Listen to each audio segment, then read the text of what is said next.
तौसा शरीफ से खबर शामिल कर रहे हैं। एग्री ग्रेजुएट्स का एसी ऑफिस तौसा के सामने एहतजाजी मुजाहरा। एहतजाजी मुजाहरीन ने बैनर्स उठा रखे थे जिस पर मुख्तलिफ नारे दर्ज थे। एहतजाजी मुजाहरे की क़यादत शफकत अब्बास ने की। एहतजाजी मुजाहरीन का कहना था कि 90 में से 40 ग्रेजुएट्स को कब्जा दिया गया, उन्हें भी वहाँ डराया धमकाया जा रहा है और उछक के हथकंडे इस्तेमाल किए जा रहे हैं।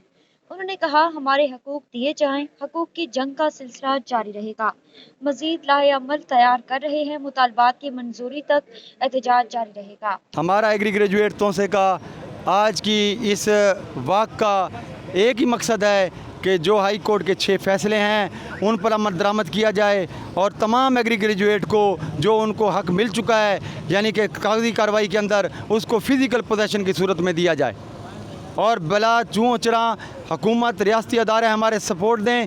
एसी साहब जाकर मौके पर हमें कब्ज़ा दिलाएं ताकि हमारे ये स्टूडेंट जिन्होंने 16 साल तालीम हासिल करने के बाद डिग्री के असूल के बाद ये हक़ लिया था वो उनको उनका ख्वाब वो पूरा हो सके। लिहाजा हम चाहते ये हैं कि एसी साहब जाकर मौके पर हमारा फ़िज़िकल पोजेसन दें ताकि ये एग्री ग्रेजुएट अपने मिशन को कामयाबी से तकमील तक पहुँचाएँ। कब्ज़ा ग्रुप को डिसलोकेट करें, उनके ऊपर जो तावान लगता है वो लें और उनके ख़िलाफ़ अगर वो मनफी हथकंडे इस्तेमाल करते हैं तो लॉ एंड ऑर्डर की सिचुएशन को कंट्रोल करने के लिए पुलिस का इस्तेमाल करें ताकि उनको कटहरे में लाया जाए और उनको उनकी किए की सज़ा दी जाए।